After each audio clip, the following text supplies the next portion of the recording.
All right, so behind me is the R33 GTR. This is a 1995 and it has 67,000 original verified miles. And all that plays into what was so difficult about getting this car in the first place.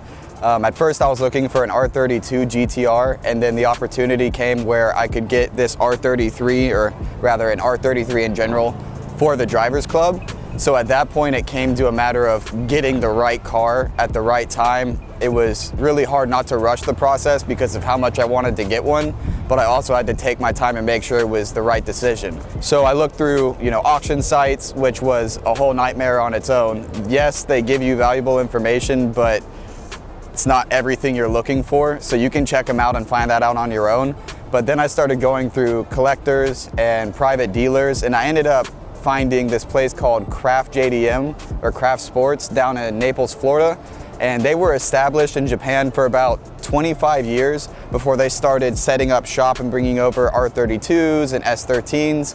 And this was actually one of the first batches where they had the 1995s and up, including, the R33 GTRs. So they were very transparent in the whole process. They gave me all the paperwork I needed, from import documents to mileage verification to the equivalent of a Japanese Carfax. And this thing, when we got it inspected, which was also a big thing because some dealerships or collectors, specifically one up in the northwest part, wouldn't let us send our own inspectors, and they'd make you take their word for it. So these guys were very cooperative. They were very open, and they treated it just like a dealership. So I definitely recommend them if you're trying to find your own GTR or imported JDM. Otherwise, we were able to get the car inspected, and it needed, new hoses, fluids, brakes, definitely needed brakes, and it had a little bit of rust towards the trunk area.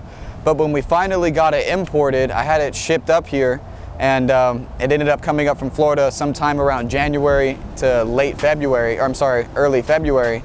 And after that point, it showed up and the car ran, it drove great, and we brought it to countersteer, and we had this huge laundry list of stuff inspected. And like I said, it needed new fluids, hoses, belts, but we also needed a new radiator, shroud, and fan. We needed a couple other things that were necessary, but we ended up going with the brake kit, the Stop Tech upgrade kit with stainless steel lines, better pads, slotted rotors. We did the GK Tech upgrade for the fan and shroud for the radiator fan, and that gave us, I think, 60% better cooling. And I've actually noticed that when we've run the car up in the mountains, I haven't had any overheating issues, and my friend has a 370 and we have to let that cool down every couple laps. So kind of shows you where this tech was at, 26 years ago now compared to a 2014 370Z. It's just, something good going on here. They just had like the right recipe. So from there, we ended up replacing every belt, fluid, hose. We do the oil changes regularly every 2,500 to 3,000 miles. And we just put on some Ray Graham lights. And right now they're painted. We're gonna have them redone just to make sure that they're perfect. And we have 275 tires all around, some Nittos. So this thing is a lot better from where it was to where it's at.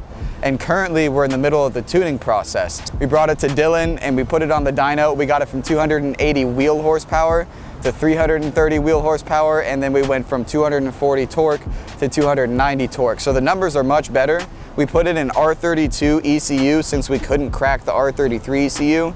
And right now we're just working out the bugs on that, but we plan on doing the Haltech upgrade, a single turbo swap with supporting fuel mods, manifold, and Dylan's got it all worked out for us. We just have to keep taking it step by step and getting to that point. But as of now, the car is dailyable, it's enjoyable to drive. I can even take it on some back roads, and it's very well composed. It's probably the most balanced car I've ever driven, and I've driven quite a few different cars. So I really enjoy it, and I hope you guys enjoy looking at it as much as I enjoy driving it.